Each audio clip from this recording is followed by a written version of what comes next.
Hello, and welcome to the Empowerography Podcast. This is a platform created for women's voices to be heard and a place to share their stories, journeys, and successes with the world for the purpose of helping other women who might be on similar journeys. We are empowering women one episode at a time. I'm your host, Brad Walsh, so kick back, grab one of your favorite beverages, and enjoy the stories.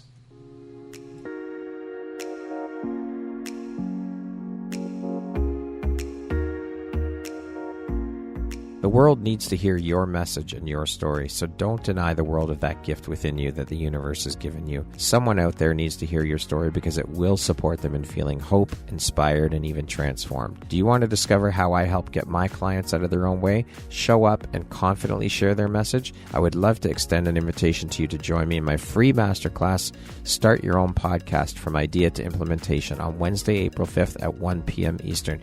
You can find the registry link in the show notes. Hope to see you there. Hello there, Brad Walsh here, your host of the Empowerography Podcast. Today, my guest is Milica Ristic. She is an acclaimed mindset and leadership coach. Welcome, Mili. I am so happy to have you here. How are you doing today? Thank you. I am also very happy and excited to be here today. I'm fantastic. How Excellent. are you? I am wonderful. I love to hear that. So, with all the pleasantries out of the way, let's jump right in and get started. Of course, as a mindset and leadership coach, obviously prioritization and organization are essential in your day-to-day. So with that being said, how do you prioritize and how important is prioritization and organization to you? These days, not that much, because I'll tell you why. I lived in New York, and in New York, when I lived there, everything was so organized. I was very determined and organized every hour, every minute. Now when I live in Miami, is a little bit, I'm kind of more in a female energy, and I am prioritizing what I have to do today, but also every morning is a little bit different, if that makes sense. It doesn't have to be, for instance, when I wake up, I need to go to work out every morning, but then if I feel it, I will go in the morning. If not, then I'll do my other routines. Just more in flow as opposed to so regimented and planned out and scheduled like when you were living in New York. That's I love that. Yeah. I'm curious then, do you have a morning routine typically? I do. Yes. So there are a couple of things that I do every morning, depending on the day, as I said. Some days first thing is always meditation and journaling, and then workout, or maybe workout and then journaling and then meditation, gratefulness and reading. Every morning I would love to have my space for myself, at least hour and a half. And what I'm going to do first, depending on the feeling. What drives, motivates, and inspires you to keep going and excelling at all that you do, Mili? So when I see that smiles in my clients and how they are thriving and how their communications with their family changes and with their clients and all that, that's what gives me a big motivation to move forward.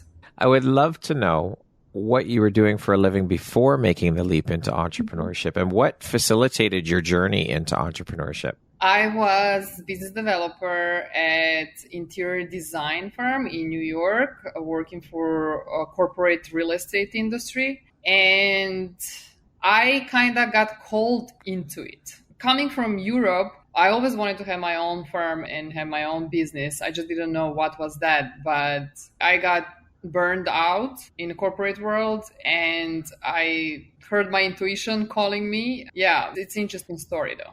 So it was just burnout was kind of the catalyst that led to leaving that and moving into entrepreneurship. Yes. How long have you been working now as a mindset and leadership coach? Wow, it's been a little bit more than 4 years now. Time flies, doesn't it? Time flies. It started yesterday. I would love to speak a little bit about your coaching journey. Now, I've heard a lot of people say that most, if not all, coaches have been through their own personal struggles and journeys before making the leap into the coaching world. Now, of course, as human beings, we've all been through our shit. We've all had our struggles and our journeys. But what I've found through a lot of the women I'm speaking to is that struggle or that journey was the catalyst for becoming a coach. Can you share a little bit about your own personal struggle and journey before making the leap into the coaching world? Oof, yes, definitely. My path is a little bit different. Of course, everybody's path is different, but mine is a little bit more different. As I grew up in a family, divorced parents, my mother disowned me. I grew up with my father who was alcoholic and all that. And then I left hometown to finish university. And then I moved from Serbia to US. And why I'm saying this is that the path and my mindset that got me in the corporate world in America and then where I am now is basically I learned who I am and why I had the mindset that I had. And so my life was not easy at all. As I said, growing up in a broken family and father who is alcoholic, and childhood was very struggling and all that. But the positive mindset that I always kept and the perception of the things and seeing it life different way, again moving from my country to America with a positive attitude, without speaking English, not being afraid and having that faith, all that came, all the dots kind of connected when I burned out and when I landed into the Bob's Proctor website. And I'm sure you know who Bob Proctor is, your listeners, of course, right? And I signed up for his seminar. He had a seminar in LA and it was 3-day seminar, and I was 3 minutes in New York. And when I realized who I am as a human being and how my mind works and why I was in life at that point where I was like, that's it. I became aware. I woke up. I realized how I got there. And I went to the live event in LA, 5-day event that Bob had at that time. And that was it. That was the turning point for me. And I wanted to spread the word to help everyone to be awakened and be creators of their life. That was the game changer, was the Bob Proctor seminar. But where do you think that positive, because you said when you were younger, you had that positive mindset. Where do you think that came from so young? It came from my father. My father was very optimistic person and very positive man, no matter what. And that's how I'm programmed, which is not the case with my brother, but well, two different people, right? And so you said the burnout came for you. How long were you working in corporate before you decided to make the leap? And I mean, what do you think led to that burnout for you? Because I noticed that a lot of the women I'm speaking to lately as well, we're speaking a lot about burnout, and it seems incredibly common among women that they're dealing with this burnout, no matter what industry or what field they're working in. I worked for that firm more than almost 5 years. Okay. And my job was as a business developer to bring more business, right? So I had lots of breakfast meetings at 7 a.m. and then I would have clients' dinners in the evenings, and then I would come home at midnight and then again every day. And that was on and on. Single day, I realized that I was so much on autopilot that when weekend came, because I was all the time with other people, all the time interacting with others, and I didn't have a time for myself. And then when weekend came, I was catching up with friends. And again, I was not on my own and by myself, so I didn't have time to think. And at some point, I realized, wow, this is not going anywhere. And I noticed that because of lack of self, I started losing memory, and I had to stop that. And then I heard the intuition. I mean, if you believe in this, and I believe your listeners also believe in that, in gut feeling as well. I heard a voice, you are not here to help only one person.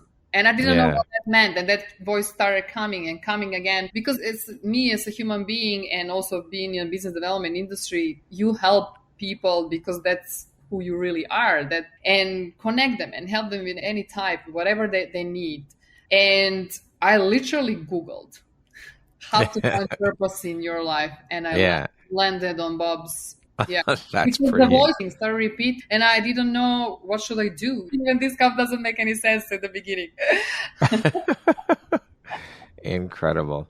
And so, how do you think these experiences have helped shape the Mili you are today, both personally and professionally? Very much so.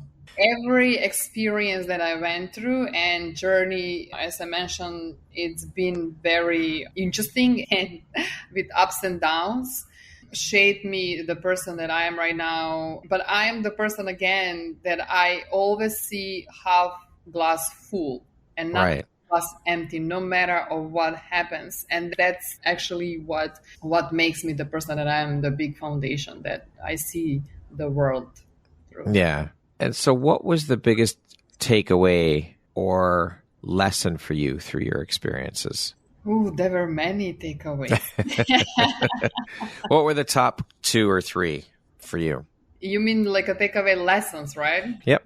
What I learned is that having control of your mind, your thoughts, and your emotions is very important, and not reacting on situations that triggers you, but to respond on them. That's number one thing for me, because when you respond on all the situations, you just allow them to control you. In another way, you are in control of them, so you don't really get in conflicts with people. That's one of the things. And also another lesson is that I learned is to really acknowledge the situation and where you're at right now and recognize it, and then think into solutions. Always think into solution. What I can do now. You cannot change situation, but you can change what's next, right? Yeah.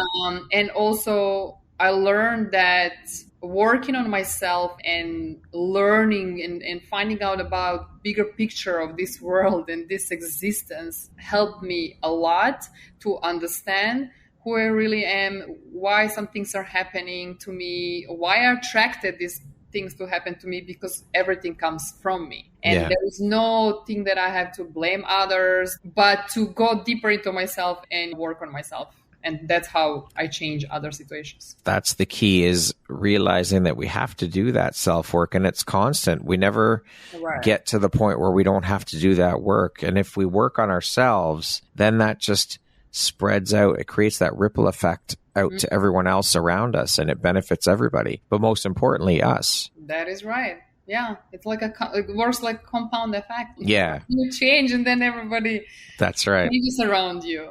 What is it that sets you and the work you do apart from other coaches, Mili? Why would they choose to work with you over someone else? It's me. It's my energy. And I'm not saying just because who I am and what I do. No, it's also what I experienced in this work from my clients and also my friends and everyone. So they say to me, Mili, when I work with you, when I'm with you on the call or in person, you make everything sound so easy.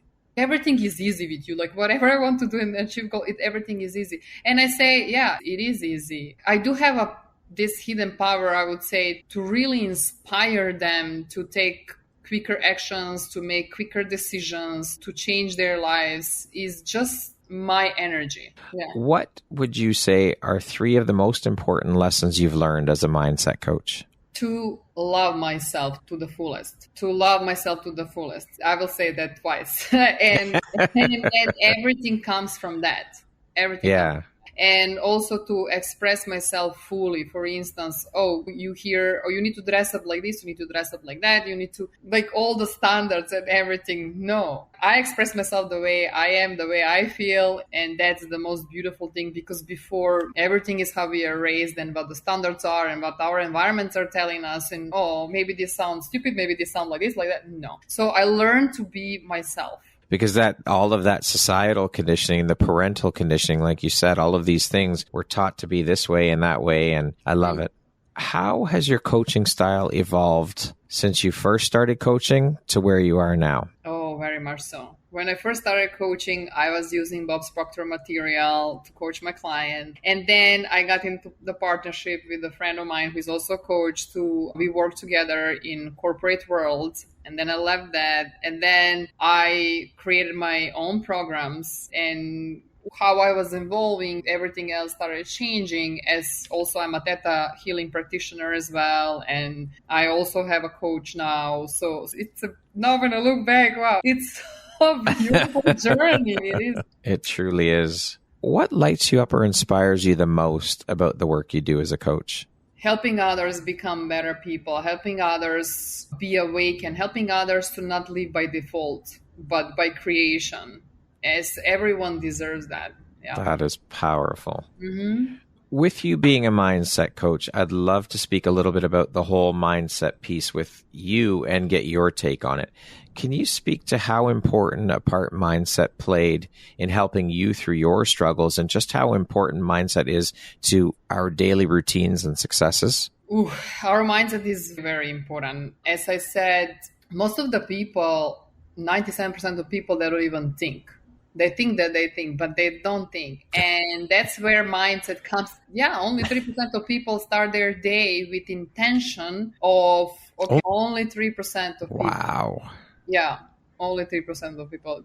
Bob Proctor once said, people think that they think, but they don't really think. And if they realize what they were thinking, they would be speechless. Which is, we are so much on autopilot that having and setting a time for yourself to start a day right, to first do the gratefulness and then to set intention for everything that you want to happen that day. And I said, you want to happen that day. Is that business meeting? How do you want this business meeting to go, right? So you go first over it in your thoughts, in your mind, and you will see how will this be such a successful day. But if you wake up and you just let day to run you, that's not a successful day. So your mind has a very big power and influence on your life.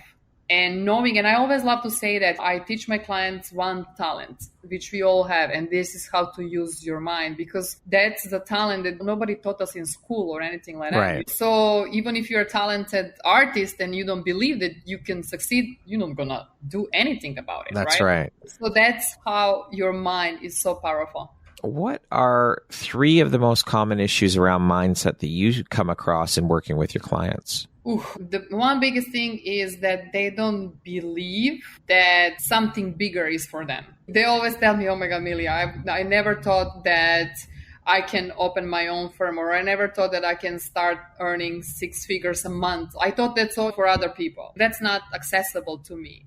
That's one thing that people don't really believe in themselves. Then another thing is that they have huge challenges with, they always ask me, how can I be so positive and have a optimistic perception for my life and the world when my immediate family, like my wife or my husband and kids and my mother, right?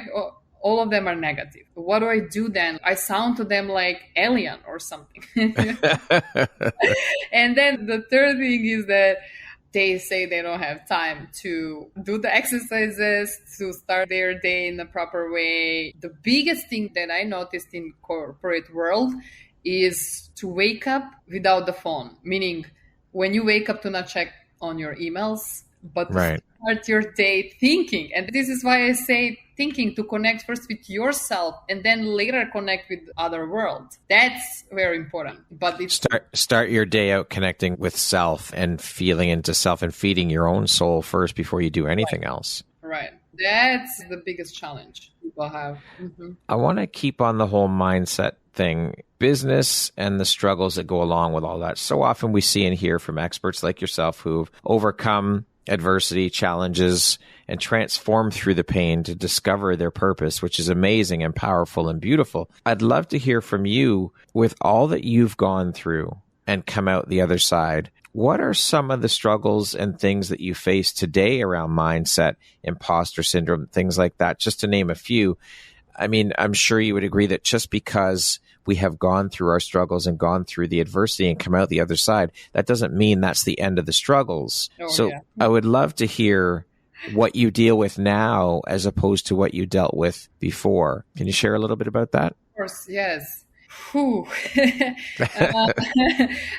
were many struggles that I dealt with and that I shifted and changed. For instance, when I was working with my business partner, I thought that I was not good enough because she was a lawyer here in US. She finished university. She's from New Zealand, but finished university here. And I don't have university here in US. So I thought she's smarter than me. And then I felt so small that honestly, when I left that partnership, I just couldn't, because I just could not stay there anymore. I needed a couple of months to get back to myself. Even though if I know this material, even though if I'm working on myself every single day. Yeah, that was really big. Also, one of them was to lose control. And when I say that is before every call, I would be like, oh, I need to prepare. I need 2 or 3 days to prepare. I was not letting this spirit and energy to flow through me and just words to come out and just to connect to myself. I was very controlling, what I'm going to say. So that was biggest struggle for me as well. And as I grew up on my own, so I was always in control. And so now letting control was not that easy at all.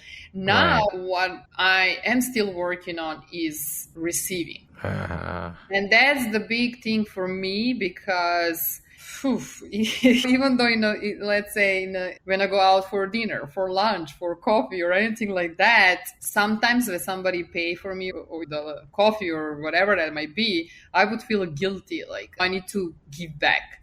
Right. And I'm not a good receiver, or I was not a good receiver. And there are some little things that I'm still working on it. Well, that's, like I said, that's constant, right? Because we're always evolving and growing and expanding as humans.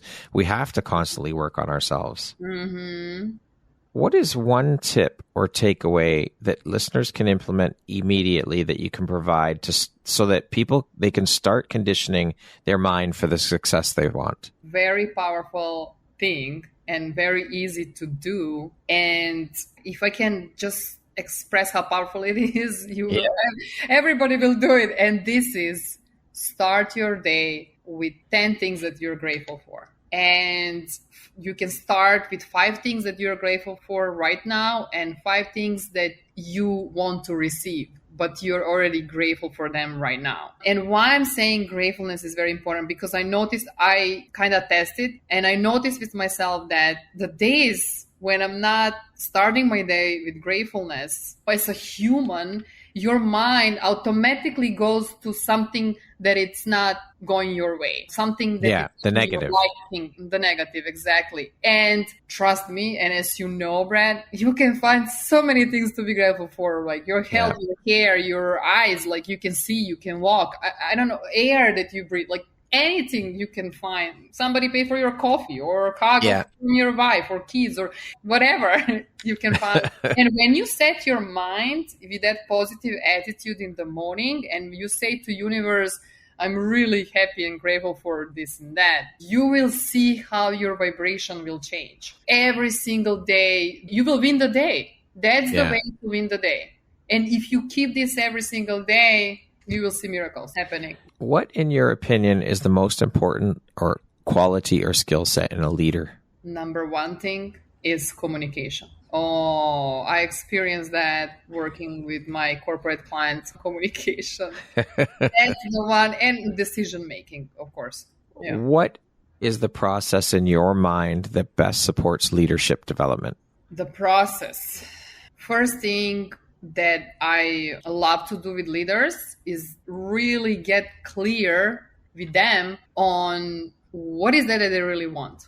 That's number one thing. What is it that you want? And then make them aware, help them become aware why they didn't get where they wanted to go, right? Okay, let's take responsibility for why you are just here and not where you want to go. And then third, we are going into an action to change that, right? What is that? What is the belief? What are your beliefs behind all of this? What do we need to change? What are the habits that you need to change or develop? And also attitude. What do you need to implement in your daily routines? These are the 3 main things. What do you consider to be some of the essential traits of a successful leader?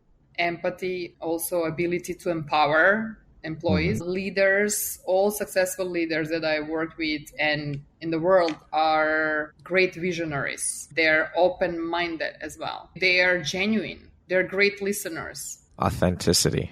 Yeah.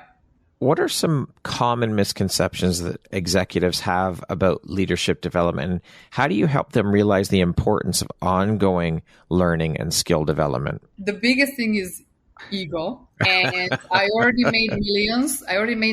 And what do I need you? Well, I know everything. Yeah. That's the biggest one. But then when I start talking about, because all men love to talk about sports. Yeah. So when we talk about it, and every successful sportsman, everybody who is successful has a coach. And why is that important to keep going? There is a little flip to another side. They realize how important it is. And one of my favorite leaders that I work with, and he is now a friend of mine, when we started working, he just turned 60. And he said, Mili, I am 60 years old. And whatever can make me better husband, better person, better father, better leader, I'm all ears. Tell me what I need to do. So great leaders are like himself also, who are followers as well, not only leaders. So you don't know what you don't know. And leaders who are really striving to be better, become better person. For leaders who are struggling to motivate their teams, what strategies do you recommend to help inspire and engage employees across all levels of the organization? Number one thing is inclusiveness. Why I say that leaders are great visionaries. So leaders who know that they have big vision, they create a picture of that vision, and they are great communicators as well. So they communicate this vision to their team and all their employees throughout the firm. They include them. Okay, we all are going here. Like Kennedy said, we're going to go to the moon. So everybody was like, okay, so already picture was there, right? And they all felt, the population all felt, oh, we all are doing that, not only Kennedy, right? Inclusiveness. So if leaders who are great leaders, they have a wheel, and let's say they're driving a bus of their organization, they have this wheel, and then they bring all of the team members in the bus with them. How? Again, communicating this, empowering them. Then again, being a great listener, so people are not afraid to come to them and ask them for particular problems and situations that they are dealing with. They're approachable. Great leaders. There you go. Relatable. Approachable, exactly. Relatable. Yeah. Yes, that's also very important for the leaders. Yeah, your team has to know that they can go to their leader for support or advice or whatever it is they need help with. Yeah. It's so key. But they also want to feel that they are contributing to that. Yes. People, right? I'm part of this. I helped this firm achieve this. They feel worth it.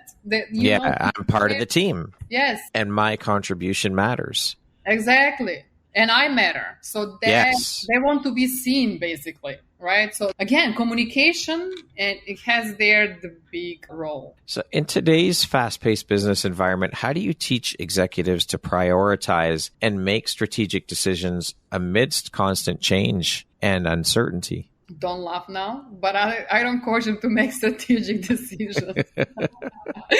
I coach them to listen to their intuition. I coach them to, before every meeting, as we were talking about, to take 5 minutes, close their eyes, and think about how they want this meeting to go, of course, in their favor, and how that will look like, and then go into the meeting. I coach them to really have this alignment, and I always say this, whenever you walk the room, you don't have to say anything. If you're nervous, your opponent will see that you're nervous. Your energy talks louder than your words. You don't have to say anything. So this is very important in this fast-paced world, to really get back to yourself, align with yourself before doing anything. Grounding. So that, like you said, that 5 minutes of tuning into yourself, tuning into your body, and getting your mind in the right space. Exactly. Yeah. What do you think your unique skill set or superpower is, Mili, that's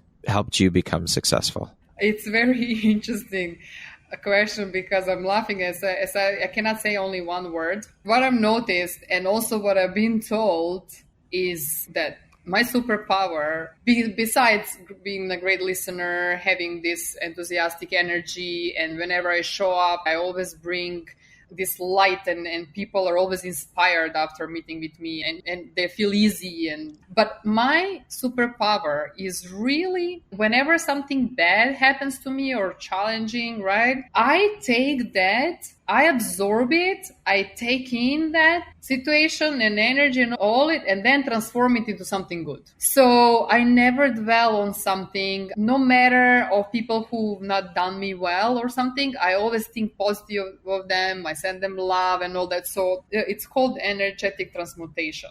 And also you can call it an energetic regulation. So that is my biggest superpower, that I'm able to transform that negative energy into the positive. That takes a lot of practice and a lot of work to get to that point where you can take those negative situations, because they come up. I mean, life isn't easy. We're going to encounter these situations regularly. So to be able to spin it and not let it get into your head, that's really tough to do. It is. And I feel like, Brad, this is again, my path. For instance, my mother disowned me. I approached her twice in my life. She always rejected me. And then third time she said yes. And even though now we are like that nothing happened after 27 years not talking. Wow. Right?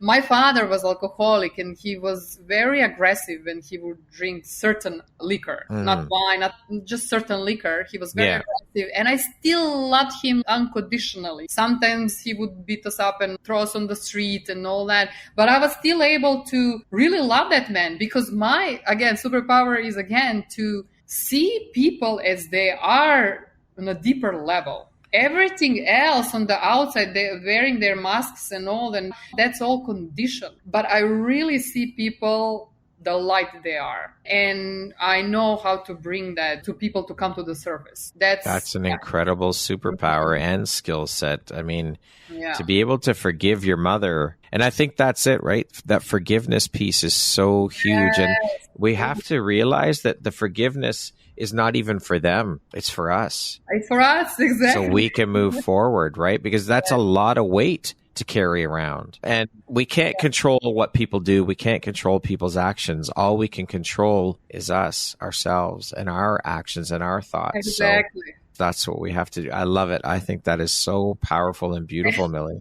And so are you still in contact with your mother now? You have a great relationship? Yes. Oh, yes. Yes. It's very interesting, Brad, because third time I approached my mother when my father passed away 5 years ago. And I didn't have even her contact info, not even on social media, but I would always send her love and go to church, light a candle for her, and that kind of thing. So I never hated her or whatever, but I really had bad experiences in my childhood. Yeah. Anyway, so third time I asked my brother, do you want to ask your mother if she wants to come visit me in New York? And he was like, are you okay? Or something like, what's happened to you? And my friends were like, you don't even know this woman and you're inviting her to come to visit you? What's wrong with you? But that's how it all started. Wow. And even this day, we don't talk about why did you leave me? Why did you do this? Why did you do that? But now, talking to her, Brad, I learned a lot about myself from that side, right? I have this talent or why I'm the way as I am. Before I didn't know. I didn't have this information. Now it's very interesting. I'm learning a lot about myself through her. Which is great. That's amazing. Yeah. And the fact that you are now back in contact and have a relationship with your mother. Yeah. And have forgiven. Oh, yeah. It's amazing. Beautiful. Yeah. How do you define the word success, Mili? I'll say only one word. Success is completeness for me. When I say that, complete, I mean you feel complete within, because there are many millionaires, billionaires, successful people, call them successful people who are miserable, not happy. Yeah. For me, success is really feel complete on any level, emotional level, financial level, any level. What would you say is one of the most important things you've learned in your life? And what was your life like before learning it? And what was your life like after you learned it? Ooh, I learned to love myself to the fullest. And going back again to that previous question, that's everything starts from there. Because when you don't love yourself to the fullest, you project like your not happiness, your limitations to other people. Once when you realize that, everything is so different. And I learned this on the hardest way. Honestly, I was before people pleaser. I was, again, thinking that I'm not good enough. And that sets limits. What I can do, how able I am. Even though if you have proof from others, like you clients and people and colleagues and whomever, right? But I don't feel that way.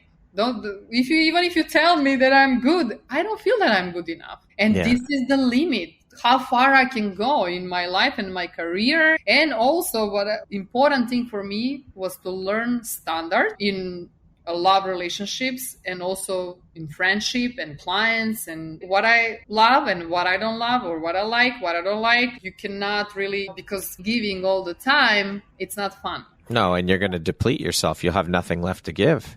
Exactly. And you most importantly need to be able to give to yourself first. Yeah, the cup has to be first full, and then That's for right. other people to drink, right? You cannot That's right. give an empty cup. Yeah. So that was a couple of biggest lessons. What does the word empowerment mean to you? Everything. Yeah. I love your passion for this, empowering women. Empowerment.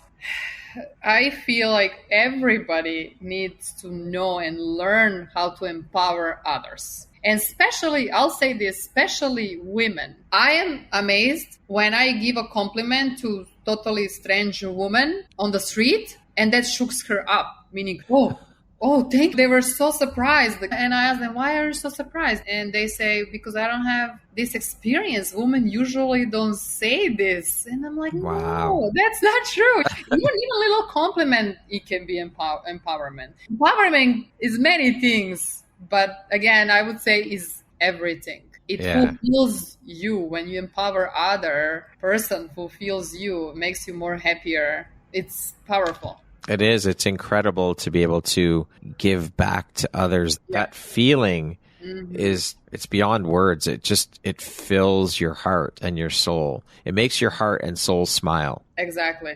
Yeah. Okay, we're going to jump into a little rapid fire section here. So the next grouping of questions is to be 1, 2, 3 word answer type thing. Okay. Okay. How would you describe yourself in one word? Light. If you could teach the world one thing, what would it be? Again, to use their mind in a proper way. If you could be remembered for one thing, what would it be? Oh, I didn't think this through. That's okay. You're not supposed to. It's just off the cuff. Right. Pure love. What is one thing you love about yourself that is not related to your physical appearance? I love my heart. What is one thing you want but cannot buy with money? A green card.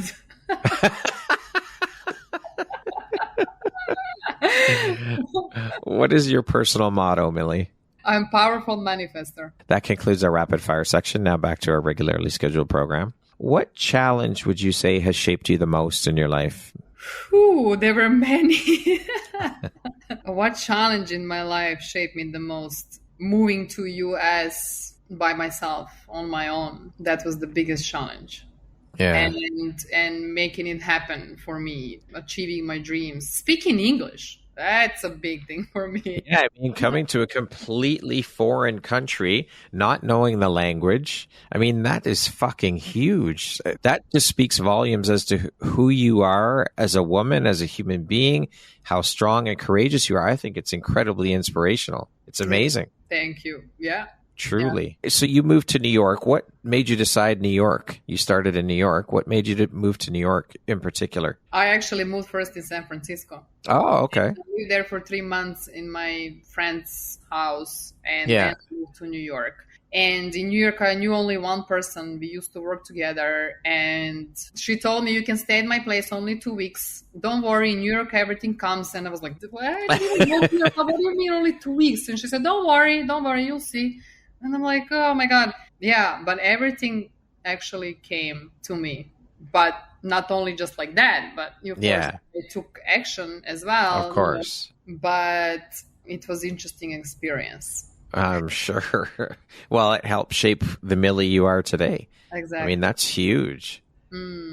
What is one lesson your career has taught you that you think everybody should learn at some point in their life? Self-love. I'm telling you, that's the biggest thing.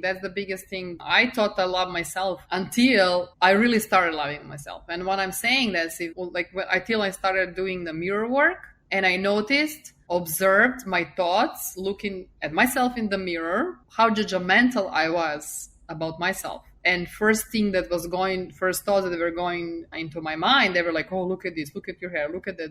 They were negative. And I was like, we don't ship this. As normally, we always first think negatively. That's where our mind goes. And that was the biggest thing for me. Loving myself to the fullest and believing in myself. That again is the foundation.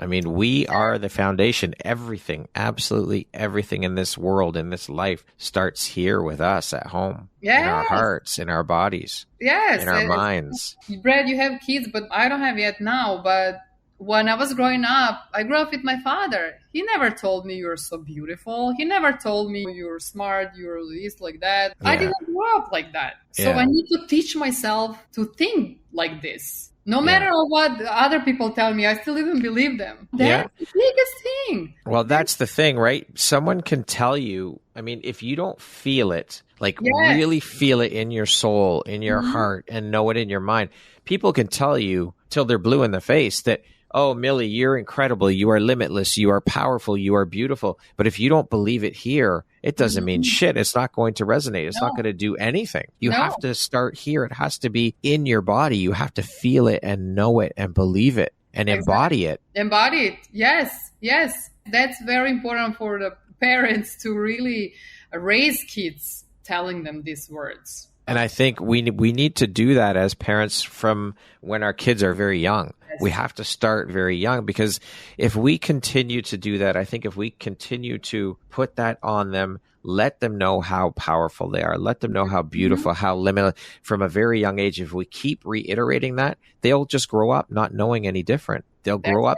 It will be fully ingrained in them, and they won't know any different. That is programming. Exactly. We all been given a script from our parents, and they didn't know what they were doing. They didn't know what they didn't know, right? Do the same as their parents did to them. That's right.